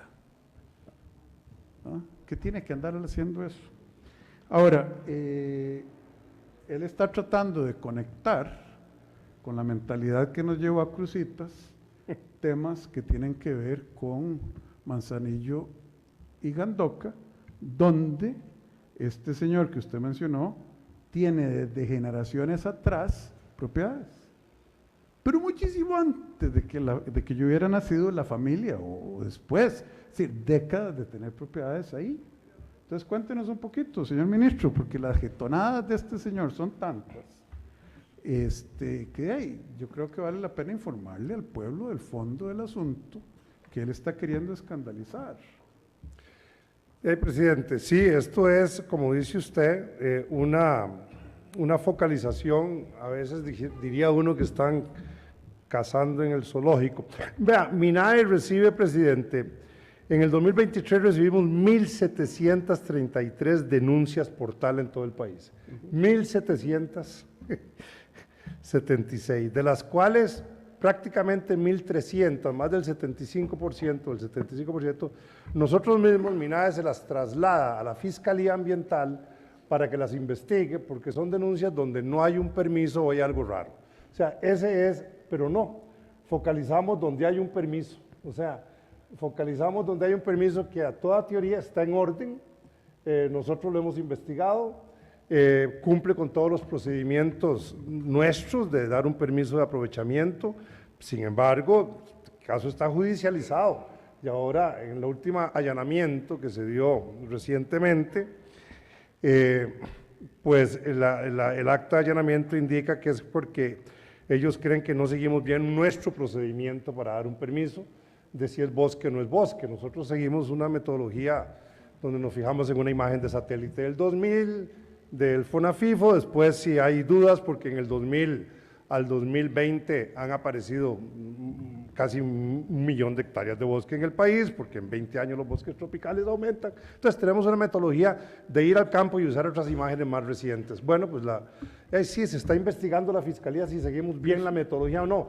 O sea, para nosotros la propiedad estaba de este señor que se menciona, la propiedad estaba sin ninguna anotación, que es un procedimiento que tenemos que seguir. No había en el registro ninguna prohibición. No había ninguna prohibición. Nosotros fijamos en el registro, no hay ninguna prohibición. Pero póngalo así muy fácil, señor ministro. Estaba todo en orden de acuerdo a la ley. A la ley y a los procedimientos internos del MINAE estaban. Entonces, que investigue la Fiscalía. Que lo investigue la Fiscalía. Déjeme tratar de buscar otra palabra. Lo absurdo de la lógica de las neuronas de este señor, que parecieran estar no funcionando muy bien, es decir, vive a la par Chávez de alguien, lo detienen por supuestos permisos que están en orden, Chávez es un delincuente. Perdóneme, de veras que no tiene nada que hacer este señor, porque además desde el 27 de junio se le contestó, me disculpo por el resbalón que me acabo de dar y caerme. De veras que no tiene nada que hacer, ya hace más de 15 días. Y si hubiera quedado callado, si no hubiera ocurrido una detención, está bien, sigamos. Hay 1.200 y pico de denuncias, porque precisamente no tienen permiso, las inspeccionamos, que nosotros mismos se las dimos a la Fiscalía, casi 1.300. Y una ilegal e inmoral donde hubo corrupción sería suficiente para que nosotros intervengamos también. Exacto. Ese no es el punto no es el número, es lo absurdo de la perversión lógica de este señor diputado, padre de la patria. Y nosotros estamos contribuyendo, presidente, con la investigación, hemos entregado todos los archivos, todos los tienen, no tenía por qué. Pero eso sobre el tema de fondo, sobre las declaraciones del diputado, yo creo que ya no queda nada más que hablar. Okay. Sí, señor. Que siga haciendo el ridículo que hace y por el cual el pueblo lo conoce. Ya, con todo el respeto, es la verdad. Gracias. Roger Espinosa, de OPA Central Noticias. Muy buenas tardes, señor presidente, y a todos los presentes. Siempre en temas ambientales hay tres flancos, podríamos decir, como lo son el tema crucitas, la situación con los rellenos sanitarios, inclusive esto que estaba conversando de la tala ilegal en Gandoca Manzanillo. Este tipo de situaciones podríamos decir que nos podrían acercar a una crisis ambiental, viendo tantos flancos que hay que atacar, podríamos decir, con respecto a esta situación. Gracias. Vamos a ver, yo le voy a dar la palabra al señor ministro. Pase. 3 temas. Tenemos una gran cantidad de desafíos ambientales, incluyendo que nuestros ríos son botaderos a cielo abierto. No lo hemos negado. Incluyendo lo que ya sí es un desastre ambiental, que es Crucitas, gracias al partido del señor Ariel Robles, que tanto critica. Es un desastre sin mitigación. Tenemos la crisis inminente de basura y tenemos el tema de la preservación de nuestros recursos forestales y de nuestros recursos marítimos. Crisis, adelante señor, yo no lo veo. No tenemos, y la basura sí. No tenemos una crisis ambiental de discurso como lo tuvieron otros, ¿verdad? No, señor, o sea, no hay crisis ambiental, al menos en bosques tenemos datos. Costa Rica sigue ganando cobertura forestal, sigue ganando categoría en cobertura forestal, si no, no seguiríamos ganando captura de carbono en los mismos, quiere decir que cada vez se hace más viejo. Nuestros programas de PSA cada vez son más vigorosos y modernos, los hemos ampliado para pago a poseedores, los hemos ampliado para pagar biodiversidad y proteger mejor el recurso agua, porque estamos ante el cambio climático. Ahí no hay ninguna crisis, presidente. Están tratando de hacer una crisis en un tema puntual. Es que no tiene nada más de qué hablar. No, bueno, sí. Porque nunca se ha pagado más PSA que el año pasado y nunca se va a pagar más que este año. PSA es el pago por servicios que se le da a los que conservan los bosques de fondos del Estado de los costarricenses que pagan impuestos para ese propósito. La cobertura está creciendo, tenemos una agricultura que no es desforestante, al revés, y tenemos una agricultura carbono neutral. Pero como él no tiene nada más que hablar, quiere crear una crisis, porque de eso viven los comunistas. Sobre la basura, que esa sí me preocupa mucho. Sí, vea, más bien muchas gracias por la consulta. Esa sí es una crisis que toda esta semana hemos venido conversando, pero ya desde abril pasado tuvimos el lanzamiento de lo que es la Política Nacional de Gestión de Residuos Sólidos y con su plan de acción. Y ahí claramente se evidenció no solamente el acortamiento de la vida útil, sino lo que ya esta semana anunciamos, que se cierran Los Pinos desde octubre y ahora sí, la sala nos dio la razón, se cierra definitivamente el relleno sanitario Los Pinos. ¿Eso qué hace? Que nos quedemos solamente con 7 rellenos sanitarios a nivel del país, de los cuales hay uno que le quedan meses de vigencia, el de La Uruca, y ya justamente ese día no solamente lo evidenció mi persona, sino también el señor presidente en su discurso. Por eso, y justamente porque tenemos una distribución de competencias en donde a nivel de los gobiernos locales tienen la responsabilidad de gestionar absolutamente todo lo que está a su mano para poder hacer la recolección, la valorización de los residuos y poder gestionar lo que son estos, y no lo han podido hacer, es que se presentó un proyecto de ley que se encuentra en la Comisión de Ambiente. Y el día de ayer, justamente, señor presidente, estuve hablando con varios de los diputados, los cuales están completamente anuentes a darle vía rápida, porque esto es crítico. Si no actuamos ya, a fin de año vamos a estar nadando en basura. ¿Y cuándo se presentó esa ley? El proyecto de ley se presentó el 9 de abril, se publicó a finales de abril y ya está en la comisión. No, por eso, entonces tenemos mayo, junio, julio. Sí, señor. Pero no, está volando. Pero esa comisión tiene conocimiento, yo no me reúno con ellos. Sí, señor. De que seguir con el modelo actual lo que va a hacer es causar una verdadera crisis de que tenemos años de estar gestando. Sí, señor, más bien justamente esto casi que es una respuesta paliativa, porque el Ministerio de Salud no tiene la competencia para poder responder a eso, son los gobiernos locales. Es la cura porque le daría la competencia a usted. Sí, en este momento, pero la cura realmente está en que todos hagamos lo que tenemos que hacer desde cada habitante, jefe, desde que todas las personas empecemos a reciclar y después las competencias de los gobiernos locales y el Ministerio de Salud se puedan ejecutar. De acuerdo, pero eso va a llevar tiempo. Exactamente. Eso es como decir, para evitar la migración de los países que nos quieren llevar ciertos grupos de este país, como Venezuela, llevemos el salario mínimo de $3.6 a 700.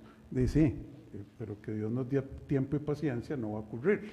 No. Porque esos son cambios que llevan cambios estructurales. Lo urgente hoy para la emergencia del momento es que la Asamblea pase esta ley a la brevedad. Sí, y así lo va a hacer, señor presidente. Ojalá. Sí, señor, en eso estamos, nada más con permiso. Con respecto a esta ley, ¿quiénes están en esa comisión? Manuel Morales, doña Katia Cambronero y Daniela Rojas, que fueron con los que yo me reuní el día de ayer, y con una asesora de María Marta Padilla. Ok, muchas gracias. Un llamado a esas señoras diputadas, muy amable. Finalmente, Rodrigo Moya, de Acontecer Espartano y algo más. Muy buenas tardes, señor presidente. La preocupación es grande, don Rodrigo, debido a la propuesta y planes originales de la ampliación de la angostura que han sido modificados. Los trabajos próximos a finalizar esta obra inconclusa, don Rodrigo, ¿por qué se cambiaron los diseños originales ¿Cuál es la solución para que esta ampliación sean finalizados con 2 carriles por sentido, como la población de Punta Arenas lo merece, don Rodrigo? Don Efraín, eso es una pregunta de ingeniería. Dele usted que es ingeniero. Sí, señor. Buenas tardes. Tal vez importante aclarar que no se ha modificado ningún diseño ni los planos. Realmente la intervención en Ruta 17 en la Angostura se va a hacer tal cual fue licitada en su momento hace varios años. Simplemente que la estamos haciendo por etapas. En esta primera etapa estamos interviniendo 1,5 kilómetros desde el cruce de Chacarita como hasta el punto de la Angostura. Ahí se está haciendo 2 carriles nuevos, ciclovía, acera, iluminación. Esto estamos para entregarlo a final de este mes. Y bueno, cuando se entregue eso, como decía usted, vamos a tener 4 carriles, 2 por sentido. En estos 2 carriles nuevos van a ser exclusivos para la salida de Punta Arenas, y los 2 carriles viejos que antes tenían doble vía ahora van a ser para ingreso. Y el otro tramo que queda pendiente, que es desde ese punto hasta el final, por el San Yacht Club, una cevichería muy famosa, ese viene dentro de la licitación general del proyecto de Barranca Limonal. Ustedes recuerdan que la Angostura estaba dentro del proyecto Barranca Limonal, simplemente atendimos esta primera etapa y la segunda va a ejecutarse tal cual estuvo diseñada dentro de la licitación grande de la atención de las obras de Barranca Limonal y este 1,5 kilómetros que está pendiente. Pero para tranquilidad de todos, no se está modificando los planos, no estamos dejando obras sin ejecutar, simplemente vamos en 2 etapas. Esta primera de 1,5 kilómetros y el restante ya con la nueva licitación. ¿Sobre pregunta? Sí, es que quedaba la duda. Qué bueno que usted lo aclara ahora. Voy con ¿será este año, don Rodrigo? Porque estábamos pensando, ¿será este año, como a usted le gusta hablar de tiempo, será este año que Punta Arenas va a tener esa obra conclusa como se había diseñado? ¿Para cuándo es el plan, don Efraín? No, imagínense que esta primera etapa definitivamente estamos para entregarla ahora a finales de julio. Ya si ustedes han visto, ya se han hecho colocación de asfalto y todo. Y la segunda etapa, junto con Barranca Limonal, estamos para licitarla este mismo año. La expectativa del no, la respuesta es no. Pero la segunda etapa no. Vamos a licitar, somos directos y francos. Sí. Vea, lo de Barranca Limonal se atrasó por razones que llevaron a cambios importantes en el Ministerio de Obras Públicas y Transportes. Lo tuvimos que relicitar, ustedes saben a qué me refiero. Entonces, si lo vamos a licitar ahora, la respuesta es: puntarenenses, no cuenten con eso este año, cuenten con que vamos a hacer la licitación y que le vamos a entrar primero ahí. Correcto, así será. Así es. Así es, correcto. Muchas gracias, don Efraín, que Dios me lo bendiga. Antes de concluir su mensaje final, señor presidente. Compatriota, estamos bien, este pueblo va bien, ustedes están despertando. No me han podido callar, han querido callarme, hasta que se calle, que no cause conflicto, etcétera. No me van a callar las declaraciones o la evidencia que dio la señora ministra Laura Fernández sobre la hipocresía institucional de la Contraloría. Es clarísima. Usted tiene este país que es suyo. Exprese su voz. Vamos para adelante. Ha habido gente que ha llamado para que me callen físicamente con francotiradores o un francotirador. Se ocupa una sola bala. No me van a callar ni por presiones ni por amenazas. Y ya solo Dios sabrá qué sigue. La pregunta es: ¿va usted a alzar su voz también por su patria? Yo espero que sí, y tiene muchas maneras de hacerlo. Que Dios bendiga a Costa Rica, estamos rescatándola, yo creo que ya es nuestra. Buenas tardes. De esta forma finaliza la conferencia de prensa de hoy. Agradecemos a los jerarcas, medios de comunicación y a las personas que nos acompañaron. Muy buenas tardes.